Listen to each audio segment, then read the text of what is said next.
The topic this evening is political agendas and the threat to home education freedom. And what Randall will do a presentation initially, and we will then open it to our panel, and then we can bring it out to the audience as well if necessary. I will be leaving chat enabled so that if you want to put a question in chat, you can put it in there, but we will get to it later. So Randall won't attend to it while he is presenting. We'll come to it later. So we're going to be starting off with Randall, so I'm going to spotlight him here. Okay, and Randall, you can do some little a quick introduction of yourself for those who don't know you already, although most of them do, I'm sure. Thank you, Randall. Okay, thank you, Juliet. I'm a home educating grandfather.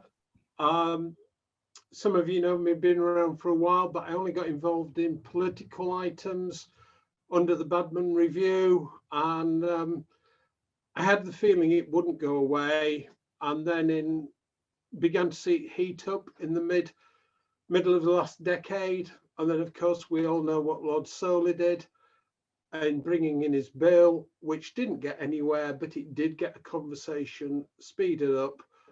And for the last 2.5, 3 years, I've been trying to track everything. So that's me. That's where I'm coming from. That is enough of me. I'm going to screen share now, I hope. And yep, I should have disappeared and the background should be there. So the title Juliet's given me for this evening is Understanding Political Agendas and the Threat to Home Education Freedoms. I'm Randall Hardy, as I've said. My personal blog is No Nationalisation of Our Kids, and that's there partly for me to say to you tonight, please don't think you've got to take everything down. After the session's finished, I shall be uploading 2 files to this session area. One will be a PDF of my slides, and the other is links to every website or article that I reference while I'm talking. So let's have a look at this matter of political agendas. I can't look at them all. So rather than look at them in detail, I want to talk about them, first of all, about their size. You see, when it comes to catching a ball, when it's a little handball, most people can manage it. If it becomes a bit more like a baseball, that's a basketball, that's still not any trouble. If it becomes that bit bigger, well, look at this little guy. He's really, he's having to manage that. He needs 3 points of contact. And this little person really is struggling.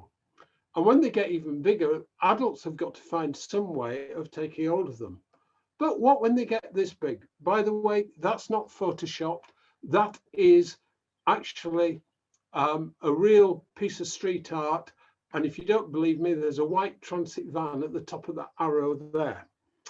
How do these relate to home education? Well, here in England, we might say the handball is a bit like a difficult LA staff member. And home educators have got a real lot of experience in how to handle them.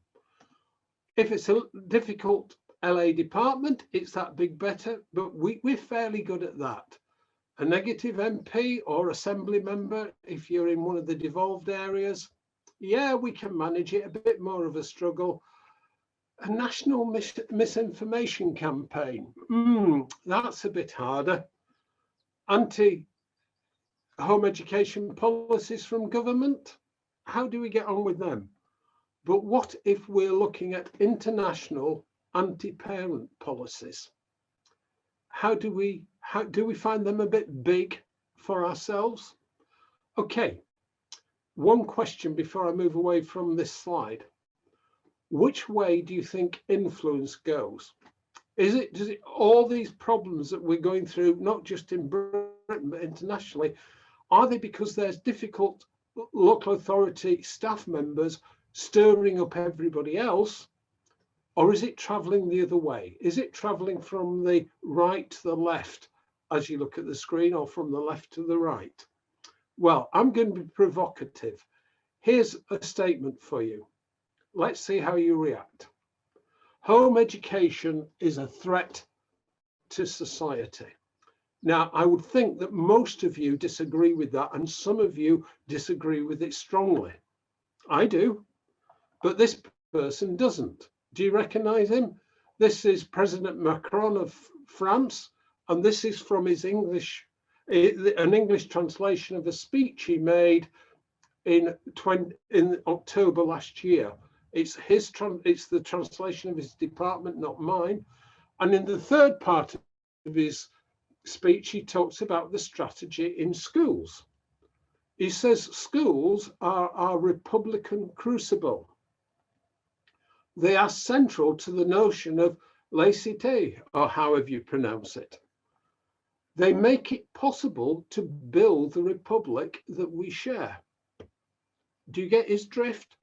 Schools are important in building the French Republic. He goes on to say, right now, more than 50,000 children are being homeschooled, and that's a growing number. Starting in the fall of 2021, going to school will be mandatory for all children over age 3. Homeschooling will be strictly limited, mainly to health reasons. We are changing the paradigm, and that's essential. We know how to live with educational freedom. We are organized and things run smoothly. I find something ironic for that phrase in what he's already been saying. But when it comes to personal track records, teaching content, and the origin of funding, the state is justified in stepping up monitoring. The Republic was built around the school, which does more than educate individuals or raise citizens. It shapes free spirits.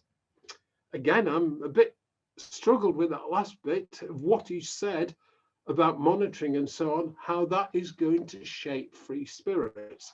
But having said that, it also brought back some memories to me. Do you remember in 2017, there was an awful lot in this country about radicalization and home education. But I don't want to go there. I want to think a bit more about this matter of building the republic. You see, our own Amanda Spielman, and if you don't know, she's likely to be appointed for an extra 2 years because of COVID. She says more generally, oh, by the way, this was in 2019 at the Wellington Festival of Education. More generally in education, we often talk about preparing young people for life in modern Britain. She adds that they use it a lot at Ofsted. Carries on, but she says at one point in the speech, well, she carries on and says, because education is about a lot of things. It's about the acquisition of knowledge for its own sake. Yes, we know that. It's about broadening of horizons through knowledge. It's about development of the skills needed to make a success of adult life. Yeah, we agree with all those. It's also about socialization, encouraging people between different, and encouraging harmony between different people. Notice the punctuation there. Encouraging harmony between different people is her definition of socialization. It's not, do you have friends? It's, do you get on with people who are through modern Britain? And it's about the advancement of civilization. She continued, education and pioneers across the world knew this, and they began to formalize state education systems. The founders of the common school movement in the United States, the 19th century, wanted to mold fine, upstanding citizens of the Republic as much as they wanted to instill knowledge, etc. Preparing children for life in 19th century America, if you will. Echoes of President Macron there.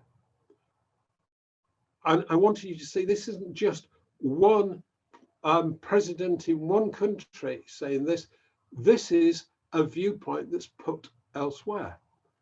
Well, she says, more recently, conversations with our Ofsted counterparts from France, Sweden, and the Netherlands have shown us how the same debates are echoed in other countries. So this debate about forming good citizens of the Republic is going on here and everywhere else. France, we've mentioned. Why have I highlighted Sweden? Well, that may remind you of UNICEF UK's submission to the recent and ongoing Education Committee inquiry into home education. At one point, they talk about experiences from other countries in order to tell the Department of Education how to run home education. They mention Germany. We all know Germany well. Homeschooling is only permitted, they say, in exceptional circumstances, such as for health reasons. And even then, the school or the school board organises what the children have to be taught. In Sweden, again, home education is only allowed in exceptional circumstances, which does not cover philosophical or religious belief.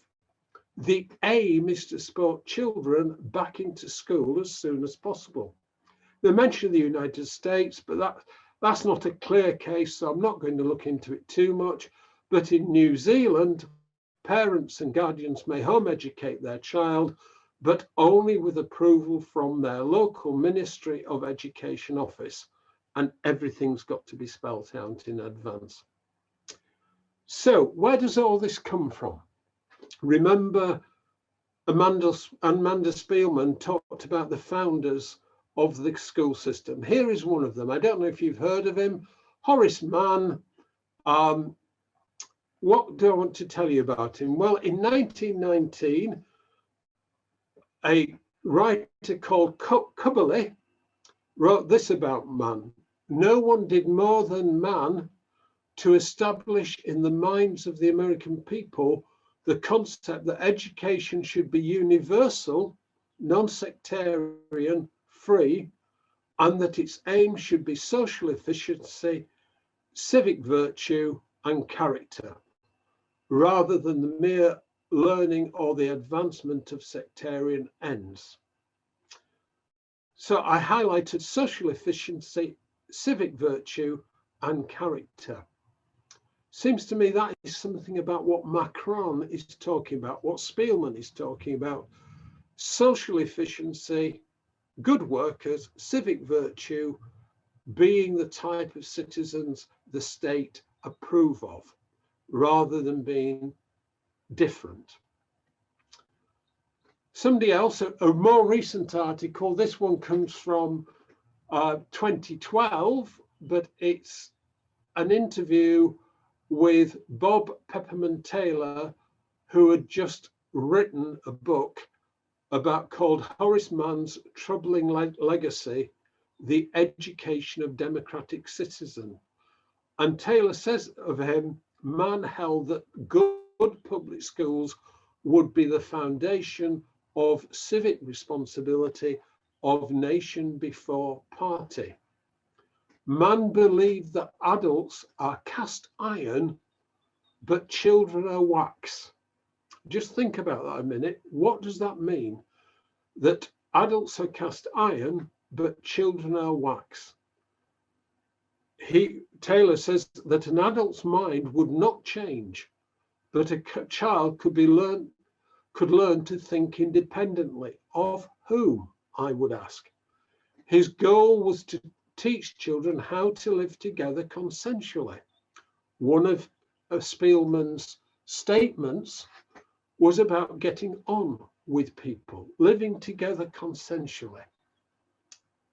Do you know, that reminds me of a famous phrase, give me the child until he is 7 and I will give you the man. Actually, from what I can find out, Aristotle said that, though it's often attributed to the Jesuits. In his book, Well, this is a book review on the Oxford website of Taylor's book. And he posits in it a tension, the author of the review says, present in public schools between intellectual values and political purposes, particularly citizen education. He argues that this tension dates to the early days of the Common School movement and the influence of Horace Mann as the chief architect of that movement. So the political purposes of citizens' education comes from the root of Horace Mann, according to Taylor, and according to Spielman, who said the founders of the Common School movement wanted to mold fine, upstanding citizens of the Republic. Now, I came across this thesis. It's not by anybody in particular, Janet Nelson. It's from Birmingham University here in 2013. And it's looking at home education. And she has a section on the criticism of home education, and in particular, the privatization of education. She cites one notable critic of home education as being Apple, who wrote in 2000, precisely because of concerns that this model of education allows individual ideology and convictions to develop and takes precedent over public interests. Think about that for a moment. She says, Apple continues to argue there are many critical questions regarding the dangers associated with home education, and though it's quite probable that some specific children and families gain from a home education, the larger concern is that home education will facilitate an extensive restructuring of society. Come on, home educators. Did you realize you're rebuilding society in a way that many people don't want it to be rebuilt? I bet many of you didn't really think about that. You just cared about your own children, aren't you? That's who we're bothered about, not about society in many ways. But this is a concern of those who oppose home education. So, political agendas. I've taken a little bit to emphasize the historical influences behind the common school movement, the public school movement, the state school movement, having an agenda of shaping future citizens. And now I want to look at how this feeds into current international conversations. I don't know how many of you know that in March this year, the EU published a new strategy on the rights of the child and European Child Guarantee. It's available as a PDF, and I'm very pleased to say there's no mention of home education or homeschooling in it, but I'm not quoting it for that. It's not just in Europe. Notice this is something their values for every child across the world, that they should enjoy the same rights and live free from discrimination, etc., etc., coming down to the blue bit of the text, and purposes concrete actions to protect, promote, and fulfill children's rights in today's ever-changing world. Okay, fair enough. That sounds good. Let's press on. Here's another thing that was recently published. Have you ever heard of the Unesco's Global Education Monitoring Reports? The four on the screens are all four that's been published up to now. They started in 2016 and missed 2018, and they come on to today. Before that, UNESCO had an Education for All, mostly annual report. Look at the themes in these four recent ones: education for people and planet, accountability in education, migration, displacement and education, and finally inclusion in education. And I want to look at that one because I've been reliably informed. I don't read these things, but I know people who do, that this last one is the first time home education has been mentioned in any of these reports. Now, look at the picture there on the front cover. It's got a child in a wheelchair. And does that give you suggest inclusion means education that includes disabled children, disadvantaged children? Yes. But the title, the subtitle is All Means All. What does that mean? Well, in chapter 8, you find that under students, parents and communities, we have a subheading that says parents can drive inclusive education, but also resist it. And on page 118, homeschooling is an example of how parental preferences for self-segregation can test the limits of inclusive education. Home education tests the limits of inclusive education, despite the potential that distance and online mainstream education offer for inclusion. Quotes box 80.2, you're not going to read that. It's got a lot of text on it. I'm not going there tonight, but I just want to highlight that little bit because the first bit's about Germany and says it doesn't allow it. And then there's an untruth. The European countries that still allow homeschooling do so under tight restrictions. That is not true of France.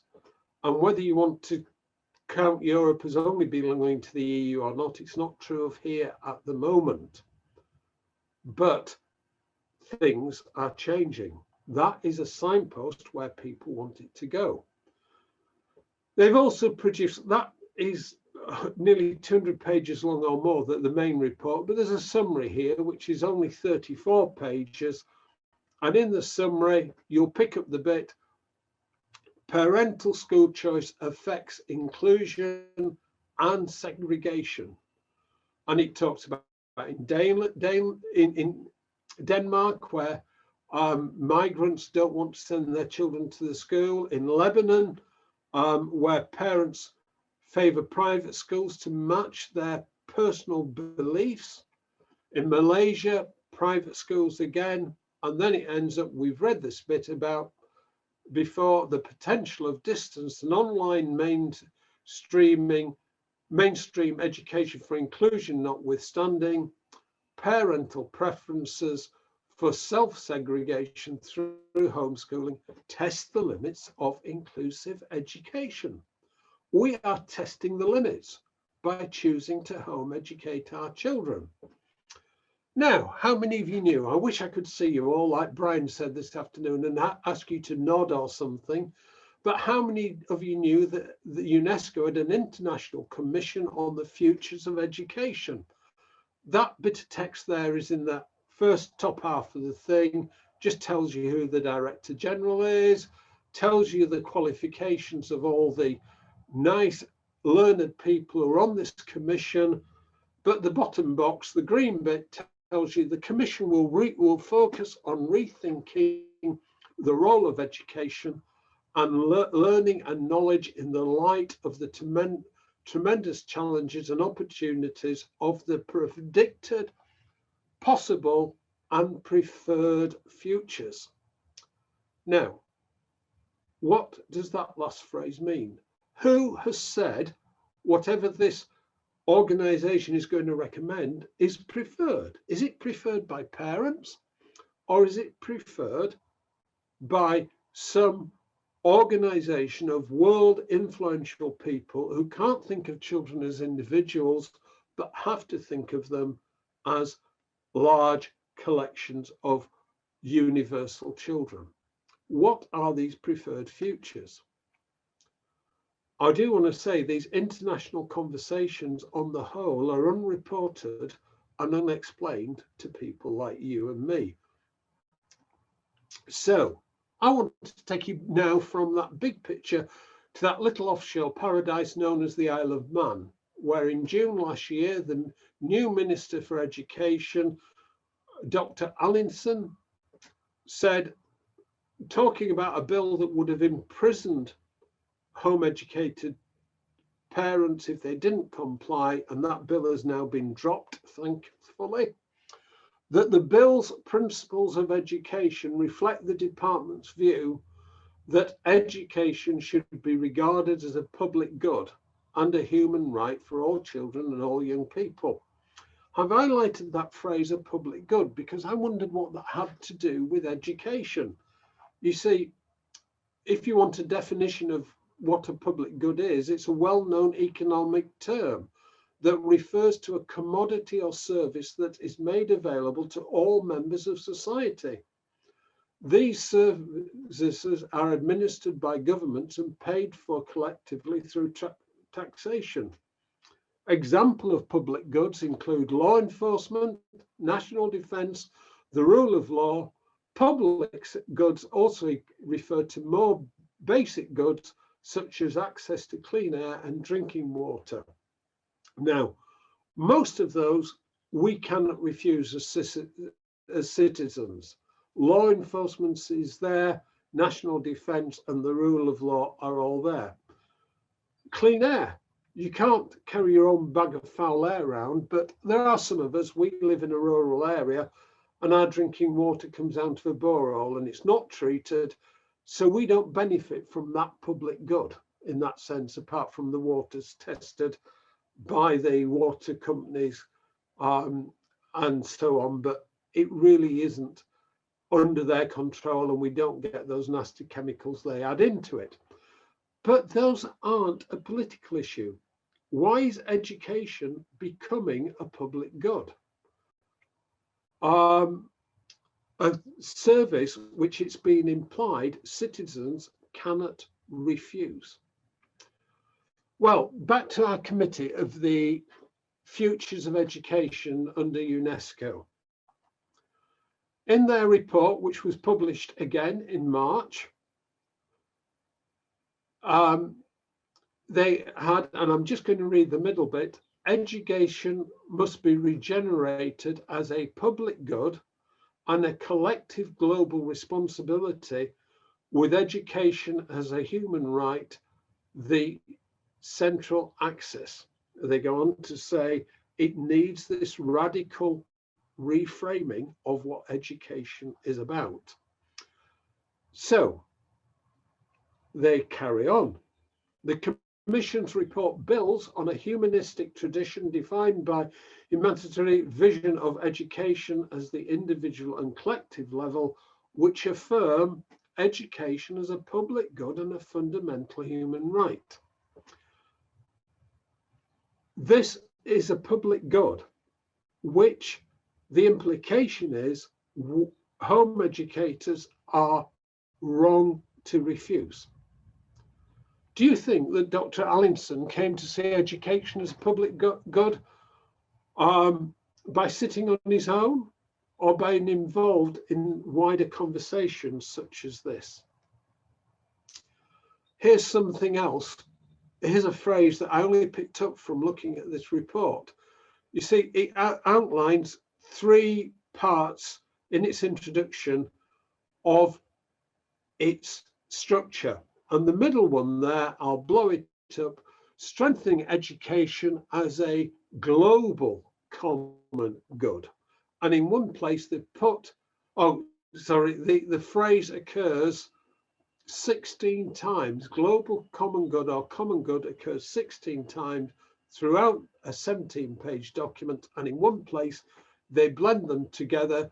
The commission sees these 3 dimensions proposed above, all is needing extensive attention and all is encouraging of a regenerative education and a furthering of the principle of education as a public and common good.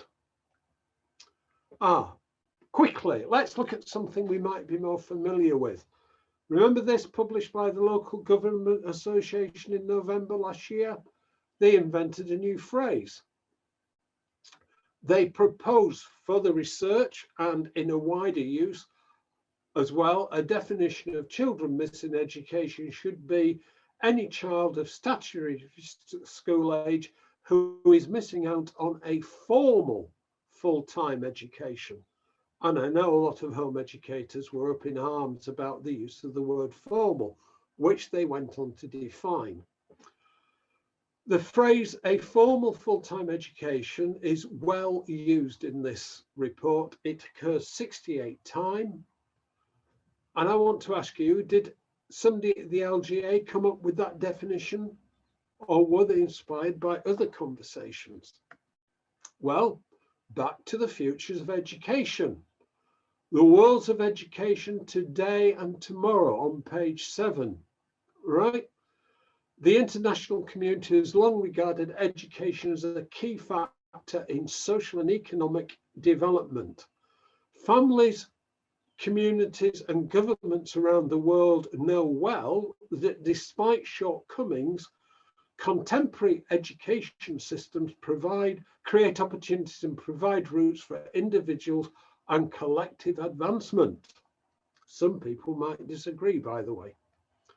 It is widely recognized by governments and civil society that formal education is important for making progress towards a list of things. Question: is this blueprint for a future of education delivered as a global, public and common good in a formal state-controlled manner a recent development? Or does it have older roots? Well, I don't know how many of you know who Julian Huxley was. I won't go into his full life background, but he was the first Director General of Unesco. And in 1946, he published a document, UNESCO, its purpose and its philosophy. On page 13, you'll read this. Specifically in its educational program, UNESCO can stress the ultimate need for world political unity and familiarize all people with the implication of the transfer of full sovereignty from separate nations to a world organization. Not time to read it all, so we'll jump to the conclusion, but do have a look at the full conclusion. Not much remains to be said in conclusion, but what remains is important. It is the task before you. It is that the task before UNESCO is necessary, it is opportune, and in spite of all multiplicity of detail, is single. The task is to help the emergence of a single world culture with its own philosophy and background of ideas and with its own broad purpose. President Macron talks about the principles of a good republic. He probably knows that the actual point of the republic is to become part of this vision of a single world culture. So that's where I want to wrap up. I want to leave you some points to consider carefully.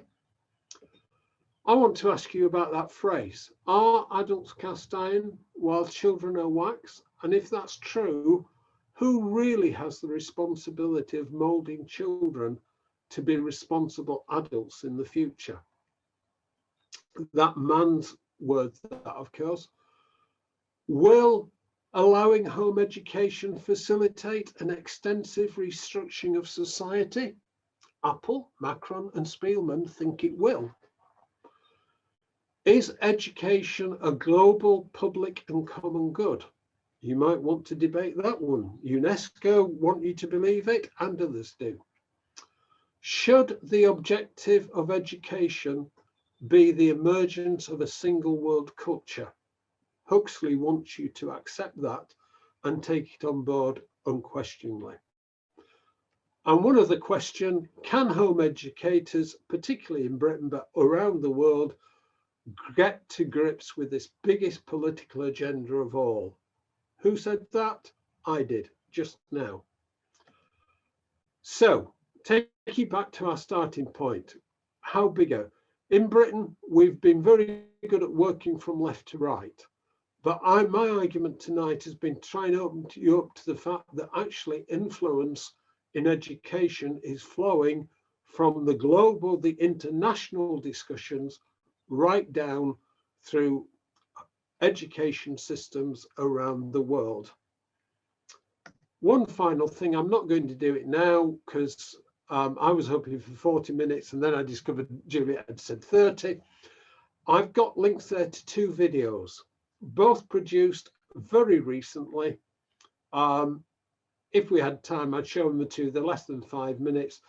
The first one contrasts very differently with the second one. The second one feeds in strongly to this anti-parent agenda. So if you do nothing else after this session, those links will be in the files. Follow them up and do watch them. I hope I haven't sent you to sleep. Juliet, it's back to you.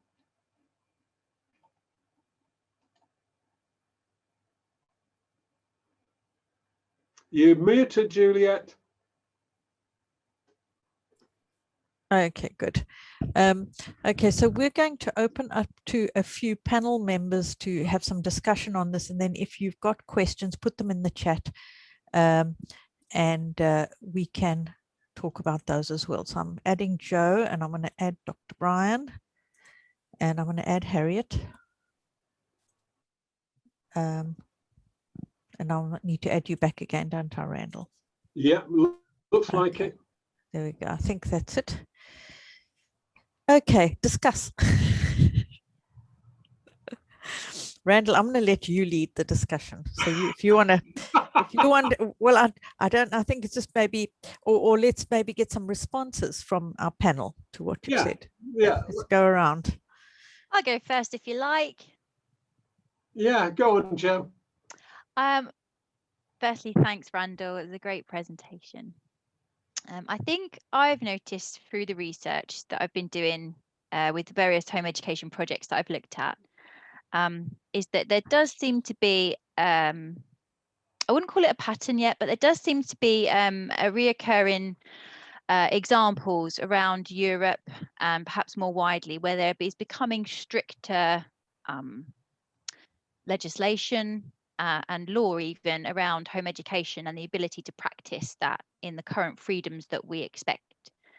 So I think there is a possibility that that could extend to the UK, particularly with some of our closer neighbours bringing in a stronger focus on an emphasis to need to regulate home education. So I think that's certainly something that's happening, and quite recently as well. I think that's happening more commonly over the last 18 months to 2 years. Yeah.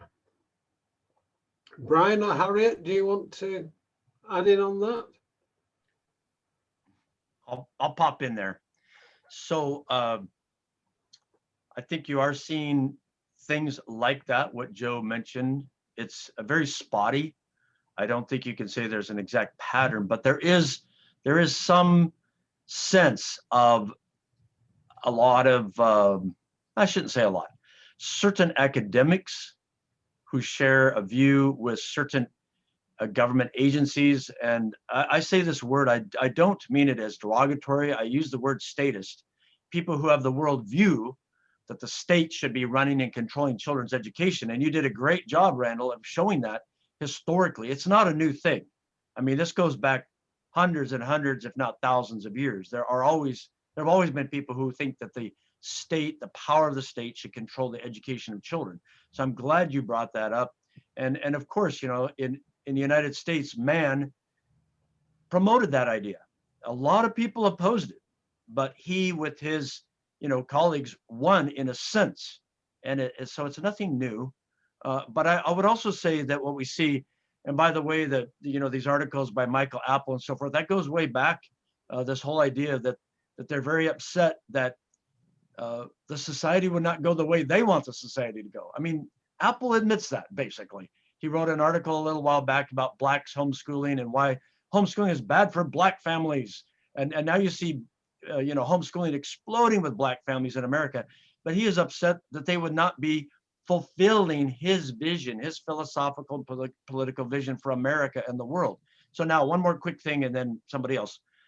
I think also what you see is that because many of these government agents and academics do not want to really clearly, openly talk about their philosophical agenda, that there's a little bit of a switch to, quote, protecting children And so they do the red herring of the child abuse and child neglect. And so what they're saying is that they want to use government education, compulsory education laws to kind of serve as a proxy for child abuse laws, which is very clever, very, very clever. So it's saying that we want the laws and schooling to serve as a preemptive, a priori dragnet to try to catch evil people before they do evil things, which was never the purpose of compulsory schooling laws, but now they're using it that way. I'll stop there. Thanks, Brian. Welcome, Sean. Juliet, remember to add you in. I'll give you a chance, but Harriet, is there anything you want to say? You'll have to unmute. Thank you. Yeah, no, thank you very much, Randall. Really brilliant. And I'm going to do a little plug for myself now, because tomorrow night I'm actually going to be taking some of those themes that you've addressed forwards in the form of parenting, of state and family relationships, and particularly UNCRC. So a couple of things I want to say in particular. First of all, this recourse to laws in places like Germany, the laws that ban home education in Germany don't work. They don't work. They're outdated. They're anachronistic. It's absolutely ridiculous to be holding them up as examples for modelling on. And I think that really needs to be pointed out, that there are a whole lot of trouble lies that way. Academia. It is not a neutral, fact-finding, blue sky research, let's see what's going on. It is an agenda, politically driven agenda as to who gets to research what and who gets to publish what. And there is there are agendas already at play behind research into home education and who gets to research it and who gets funded to research it and so on. Yeah, I think those are my main points that I'd like to raise about that. Right, Sean, have you anything you want to add? Yeah, sure. And thanks, Randall. I enjoyed that.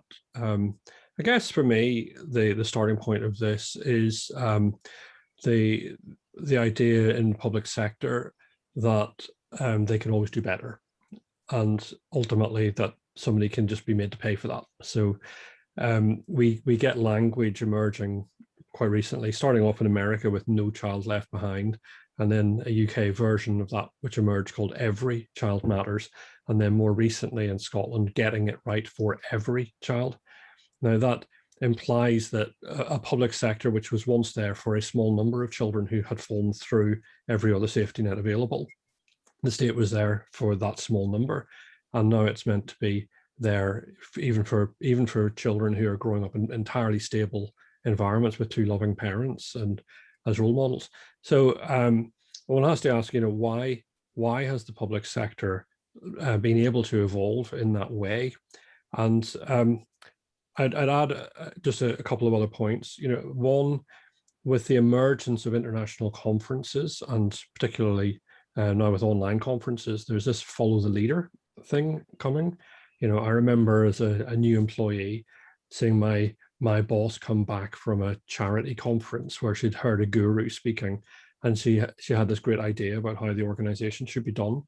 And every single person who went to that conference had gone home with exactly the same idea. So all of a sudden, every charity was doing the same thing.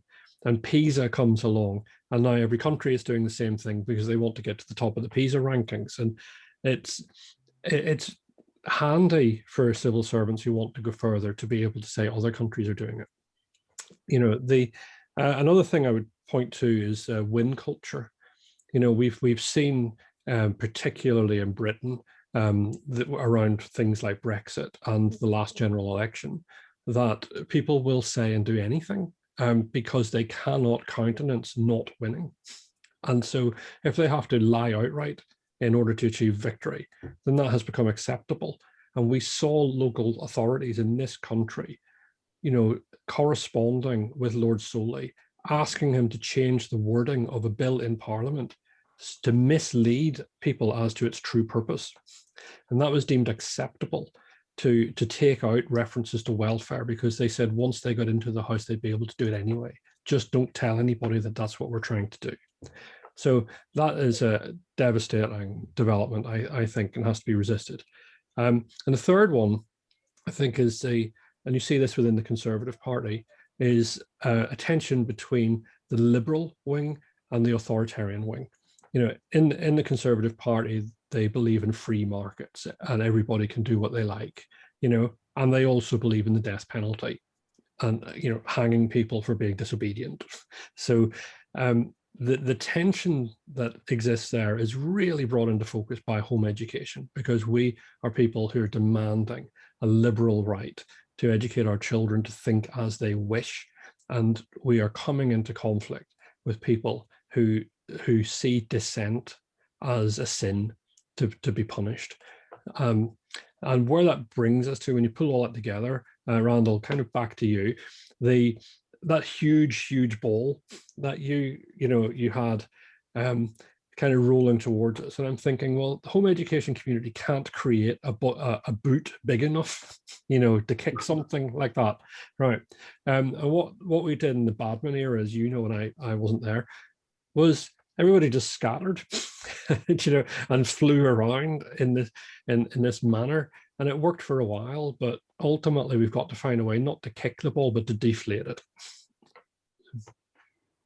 Yeah, I certainly think we've got to find the best way of getting to grips with this big problem, and I think we have to see it's just not local authorities. It's just not small organisation. But as you said, Paul, Sean, I think that's a good illustration that people go to a conference, get inspired by an idea, and come back and do it. And that's how these ideas work. And so that's why I was throwing up things like the Futures of Education document, because that will go everywhere and people will need it. And the other illustration we've got, over the last 15 months, we've had government, as you said, everybody wants to be a winner, and internationally they do.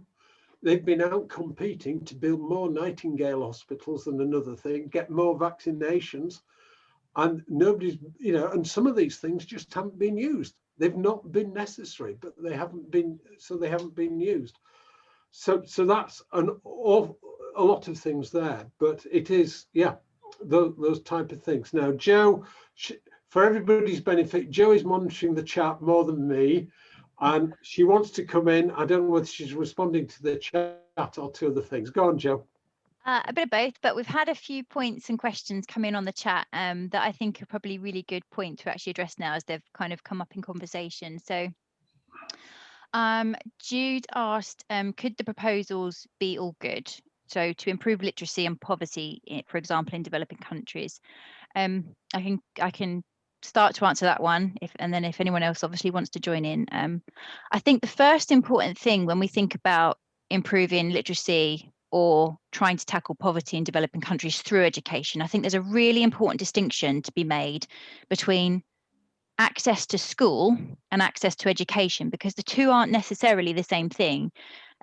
We can give people access to school, that's not a problem, and I know that's really important, particularly in developing countries, but there's also a really important distinction to be made, I think, everywhere, that school is not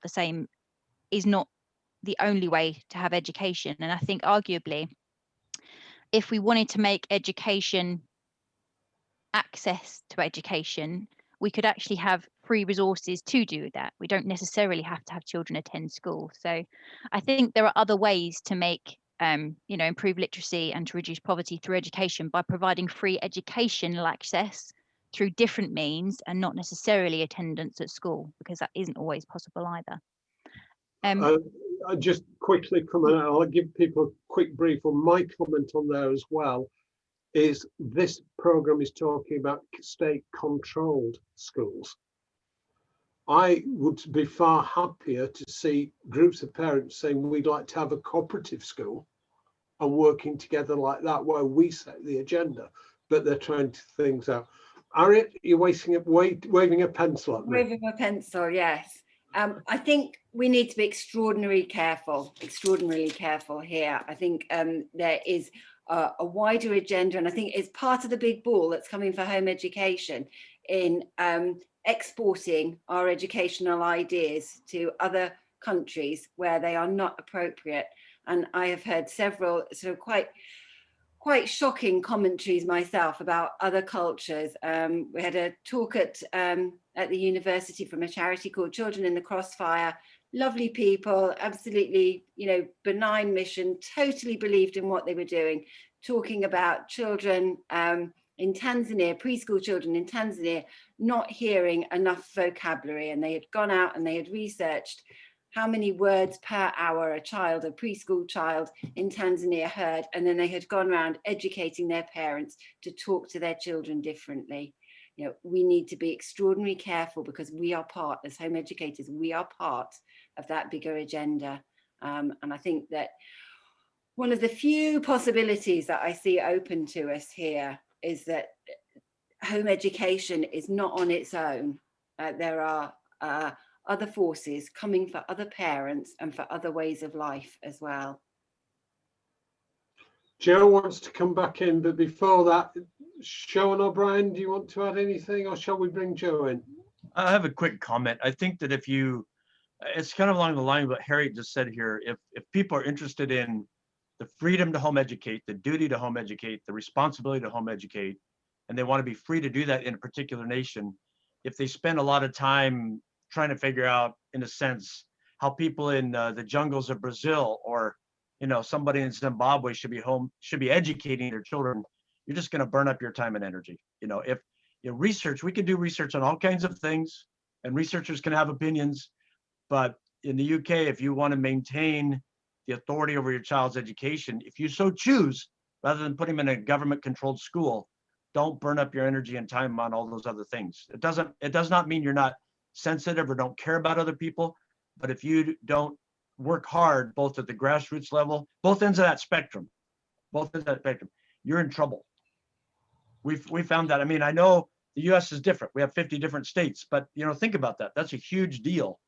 People work from both ends. They work from the grassroots end and they work from the top end. And in every single state, they're constantly doing that. And in a sense, it defies what happens in other nations. We generally are going toward more and more educational freedom here. We have been for 20 years. We've been defying those top-down, very forceful forces. So anyway, don't scatter yourself too far. Joe, do you want to bring up what you were going to say in? Yeah, it was just an extension on I think what Brian and Harriet have said. And I think it's really important to remember, especially when we think, you know, if we're talking about, you know, improving literacy or poverty in developing countries, I think we have to remember that actually education is often used as part of as a colonial tool. You know, we have to be really careful when we talk about education and schooling, that we're not perhaps intentionally or unintentionally, we're not imposing, you know, our outsider European standards on other countries, when actually we need to be valuing different types of education and perhaps more wider education than we're just used to here. So I think for me, that's where the value of home education is, actually that it does value wider styles of education rather than just a European style. So I think there's more to it than improving literacy and helping poverty in developed countries. Somebody's just put one of your favourite films on this topic in the chat. Oh, Caroline Black. School in the World. School in the World. Yes, I do like that one. Did you want another question out of the chat? Yeah, shall we take another one? Okay. Esther said, it seems like home education is more necessary in the developed world. Historically, isn't providing literacy the main reason for education becoming centralised or provided away from home? Again, I think Caroline Black, actually, Esther, I would suggest that to anybody who is interested in education around the world. And I think Caroline Black probably explains it far better than I would today. Colleen said that we need more successful self-taught, I guess, home educating people to speak up for home education. And I think that's probably right. I think we need a lot of people who have been home educated been through that process and come out the other end to perhaps, tell us more about their experiences. I think that would be really useful. Can I just jump on one of the later ones, probably in response to my comment? Esther and Ed said, aren't schools regulated and required to teach in a certain way or a certain subject, even if a group of parents start a school? Yes, they are, but that doesn't mean to say that they should be. And that is, we have generally in the West, parents have taken the bait of state-controlled education. We have accepted that it's the norm, which is why now home educators are no longer somewhat far out on a limb from everybody else. I actually believe we're almost the last group standing when it comes to non-state controlled education. Private schools in this country, as we call them, have succumbed to state control of their curriculum. And now that is beginning to bite. Originally, people thought that won't matter. And that will be the same if home educators give in to monitoring. Because what will happen, we're just making sure you're doing what's right for the child, but then the definitions of what's right for the child will change. So yes, but actually, if there was a parents' revolution who said, we're not going to let the state monitor our education, on what authority do they do that? Where have I signed that in my social contract with the state? I'd be interested to see what happens. But it would need far more than the home educators to get there. It would need a very big body of parents to stand up and say, okay, it's the law, you jail us all, there's 50,000 of us. How are you going to jail us? Yeah. So, what else is there in the chat? Or what Okay. else? St. Rose, I hope I said that right, said it would be useful to have greater research emerging out of growing homeschool movements in smaller societies, so where there's no political, legal, or academic discourse around the practice, but homeschoolers are organising themselves. I think there's certainly a need for more research, definitely. I think finding somewhere where there's not political, or legal discourse shaping those discussions, I think is probably very difficult. I know we're seeing that in the UK climate at the moment, where there's really strong, very specific narrative, very specific rhetoric that's going on at the moment around home education. I don't know if anyone else wants to comment on that, because I think that is... Yeah, if I could just come in, I think one thing that's worth thinking about within the UK is the devolution framework, because we have got governments of different parties controlling, and in Northern Ireland, which is where I'm from, the guidance that's been provided for home educators was produced with the consent of the home education community, and the interpretation of the law is manifestly sensible. The freedoms which they have to pursue education is pretty much as people would like, and the contrast with the English system, where it really does feel like the government is creating a hostile environment for home education. It's really quite marked, but there, just within the UK, you have the opportunity to study two separate communities who are pursuing home education under entirely different forms of guidance, one friendly, one hostile. Brian, were you wanted to come in? You muted. Yeah, I said earlier something about the switch and the like the red herring of the protecting the child physically, sexually, all those kinds of things. Do you see that happening there at all? Is that and what do you think of, if it is happening? What do you think of it? How's it being used? I think it's the big area we've not got to grips with. Back in the Badman day of 2009, Ed Bowles launched his review by referring to Kyra Ishak, who was at the time theoretically home educated, but the school she had been at raised welfare for concerns. After that all fell through, the home educating community breathed a slight sigh of relief and we went to sleep, most of us. but then I put the slide up earlier, 2017, roundabout then, maybe a little bit earlier, they began another round of what I've begun to call a hostile environment towards home education, bringing up every case of abuse. The rolling one in Wales is Dylan Seabridge's death, and he's used 10 years after his death, the Children's Commissioner is still using him to drive the agenda. And on my personal blog, I've got an article about Kyra Ishak that says she was abused in life and she's been abused in death by those who are using her that way. And any little thing, they bring it up and they do it. The latest headline we've had on Friday, there was 2 reports released. One, I forget his name, but by an ex-director of, ex-chair of the Association Directors of Children's Services, the Wood report, into safeguarding shortcomings. And also there's a regular annual report on looking at the serious case reviews, as they used to be called. And there was one article written in Schools Week, and it was only about the dangers of home education.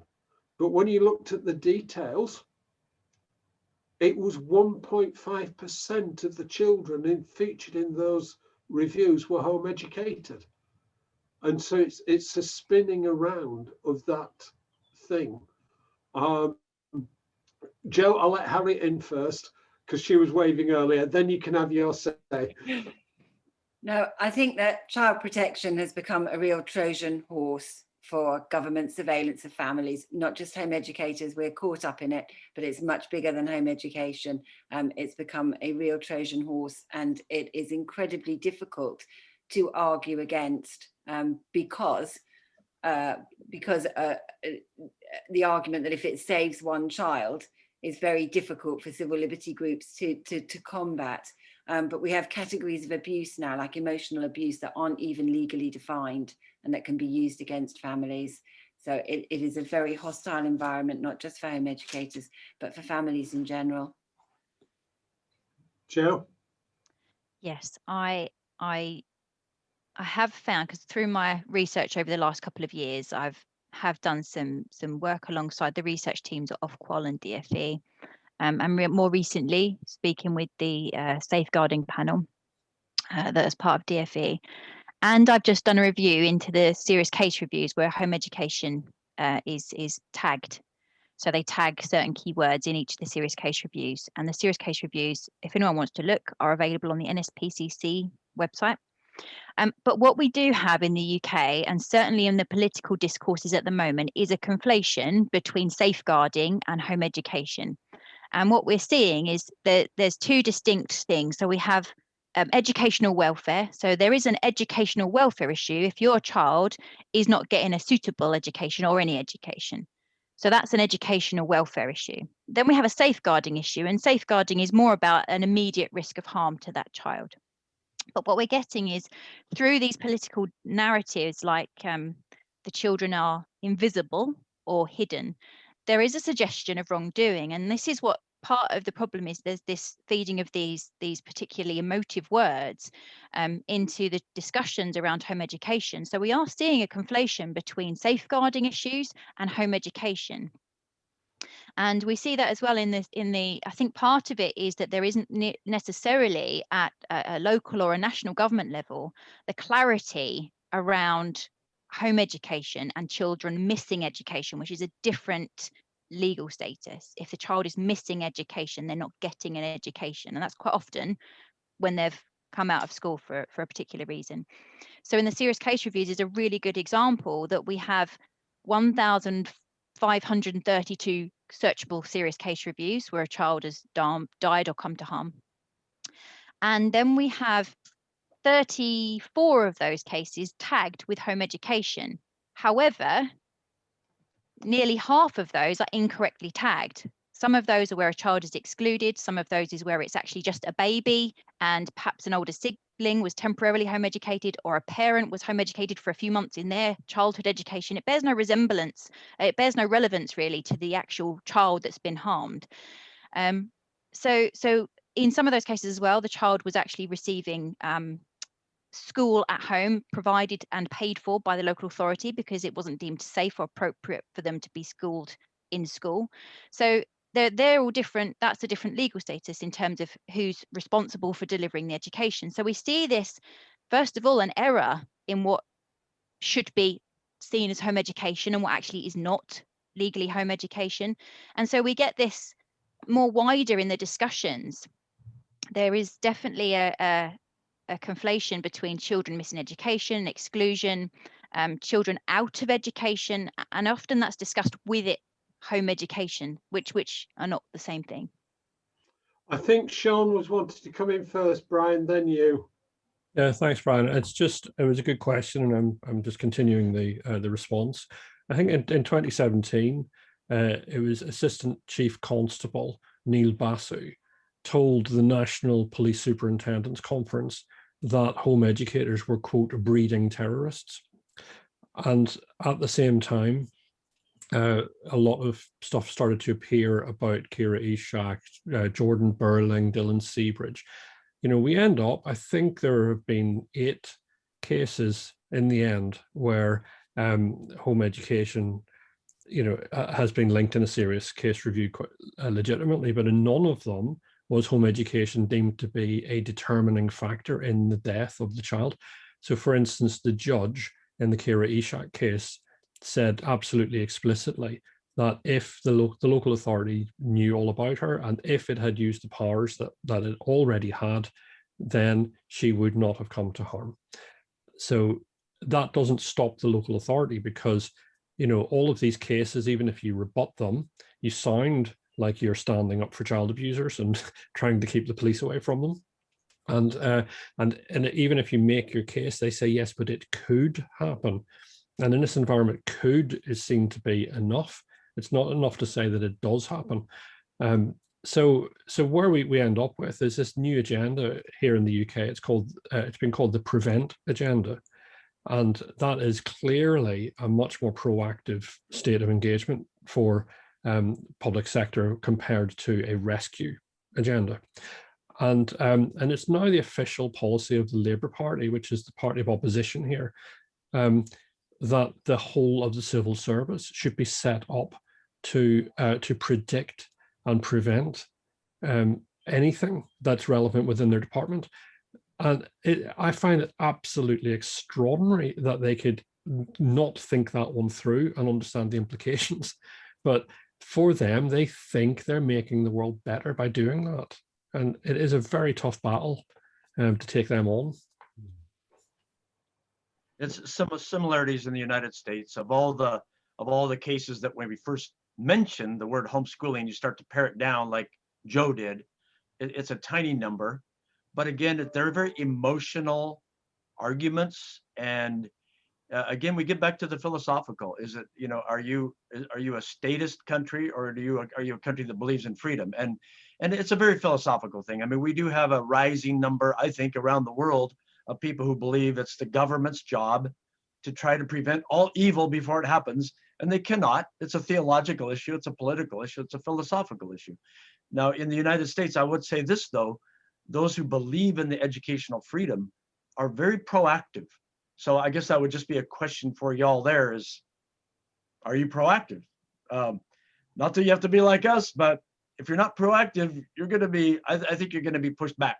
You're going to be pushed back, and you have to be very firm. It is horribly difficult to feel like you appear that you're endorsing child abuse, but the reality is you're not. You have all kinds of laws in most nations that say it's wrong, it's bad, it's evil, we'll punish you.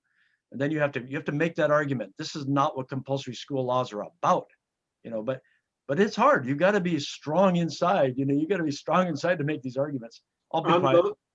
And on the outside, Brian. But while you're there, just let me ask you one question that's come up in the chat. A very quick answer, right? Esther Ned says, it seems that home education is popular with the rich and famous in America. Is that right? And is it viewed more favorably for that reason? So somebody missed my research talk. It's never been the rich and famous, but it has become popular with the rich and famous too. But from a research perspective, home education in America has been pretty much all along, on average, median income people. So I think people need to know that. It was disproportionately white for a while, but now blacks, Hispanics, very much jumping into it. We have very poor, very rich, but yes, the rich and famous are having fun with it too. They are in this country as well. Now going back to something more serious, those reports that were released on Friday, there was a new definition of missing education. I don't know if anybody else has picked it up. Not missing education, but invisible, sorry. One of the reports, and I can look up the reference in a minute, actually says because a child is not being seen on a daily basis in school, they are invisible. And so what they're saying is it's all right for the state's authorities to have a collective forgetfulness. They've seen a child in the past and they know that child exists. They know about the family withdraw them. And from the moment they withdrawn them, they are suddenly invisible. And people who should be following them up don't get daily reminders. And I find that quite an interesting change. Who else wants to come in? Is there any more questions, Joe? Joe's got a hand waved. Well, you come in and then you give us any more questions. Okay.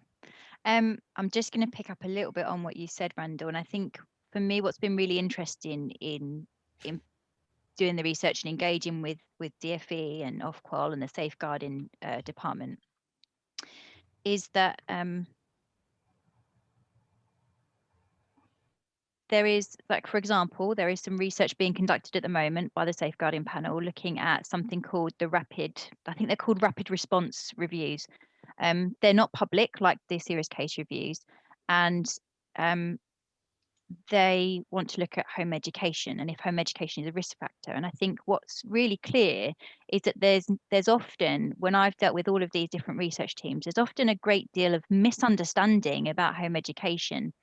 And they rarely realise that before me informing them that often home educators do things in groups or go out and do activities and often don't realise that home education doesn't just take place at home as school at home, which sometimes it does for some families, but there's no notion really that home education is outside the home, done in groups and activities.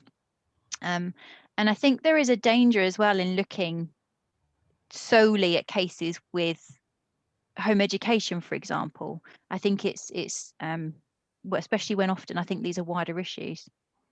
There was one more in the chat. Let's have a look. I thought was probably good to answer.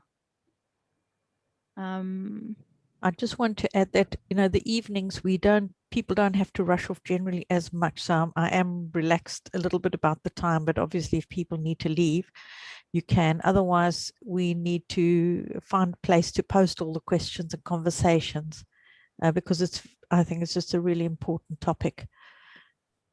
But I don't want to wear people out on the first night.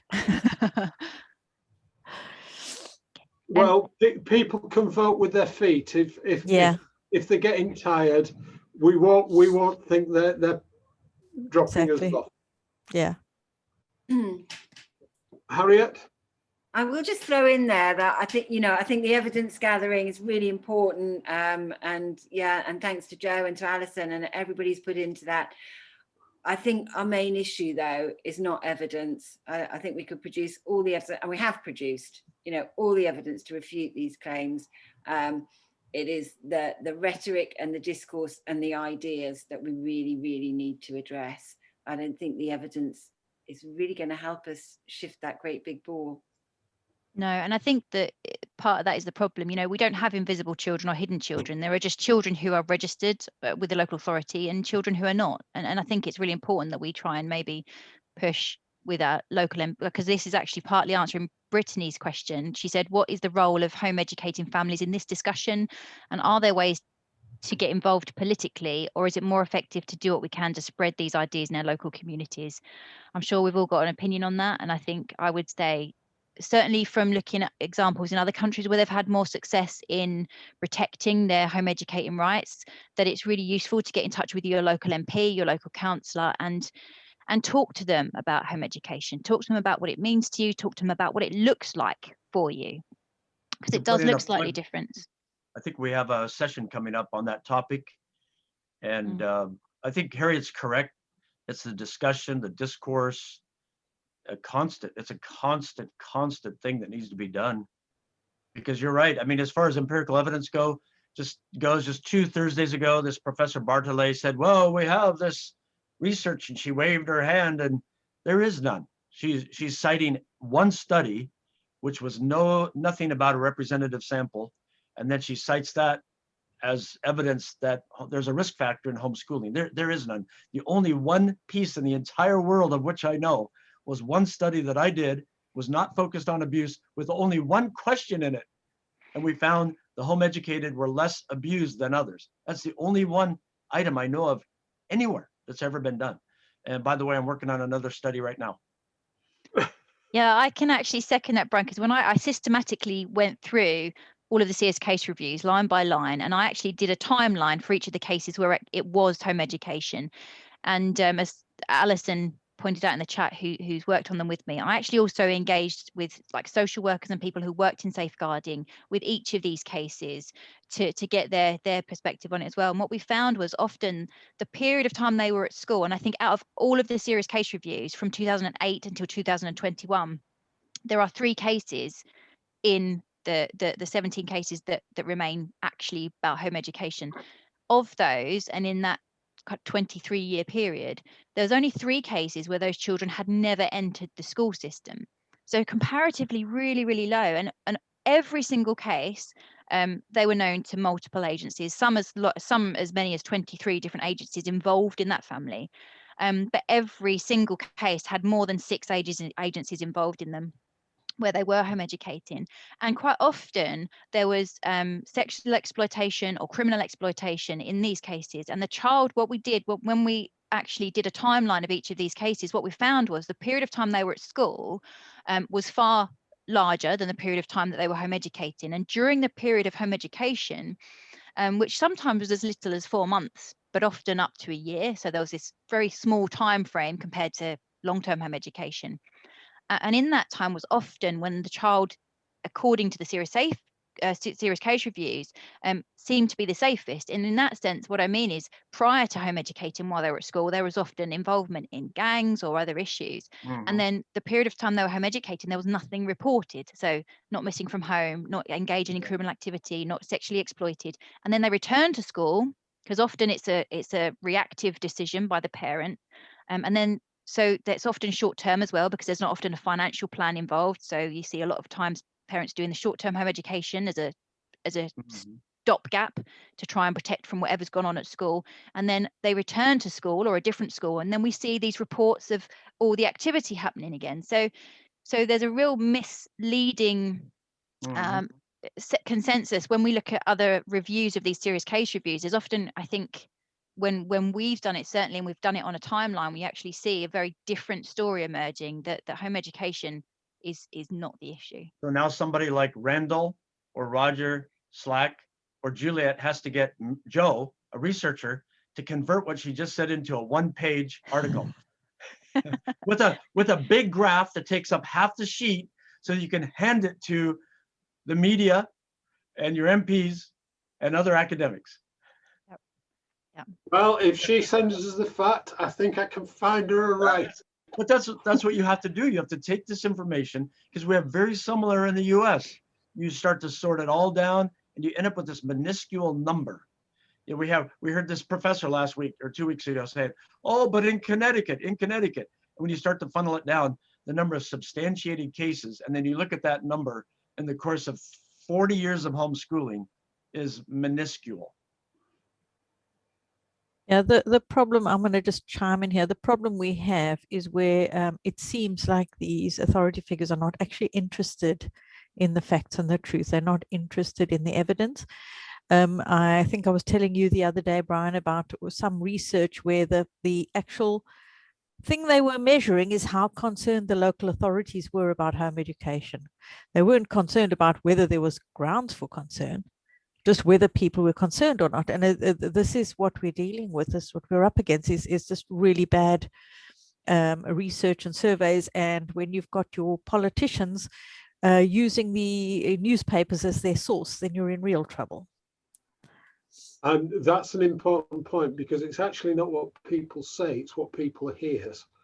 Years ago, our youngest said, "Dad, I've had an idea. I'm going to open a shop and I'm going to put a sign in the window saying 2 for the price of 3.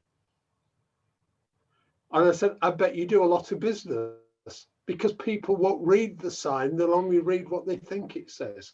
And I picked that up as well, Juliet, that they're actually saying local authorities are concerned. That's the feedback loop, going back to what Sean said about they go on a conference, they get told home education is a concern.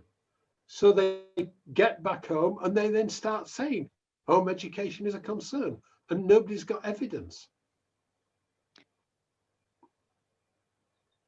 It sounds like that's a place to take a pause and stop, maybe. Take a pause or wrap up. Brian, did you want to add anything? Okay, I think he's ready to go. Right. Okay, so thank you, everybody. This is all being recorded and will be downloaded, put back on the app, so we can come back to it as well. And we'll be having these conversations every night this week. On Saturday night, there'll be opportunities to find out how you can get involved, or to talk about some of the things that we could actually all do together to try and help. So please try and join in as much as you can. And huge thank you to our panel. You can give them a round of applause. Thank you very much, and good night to everybody. Can I just remind everybody, my PowerPoint and references will be put up on the app as a PDF to download. 2 PDFs to download in the next 5 minutes or so. Wonderful. That's wonderful. Thank you. And Harriet will be talking tomorrow night on whose children are they. So please come along. It's Definitely. part 2. Definitely. Okay, great. Thanks, everybody. Good night. Okay, thanks all. Bye.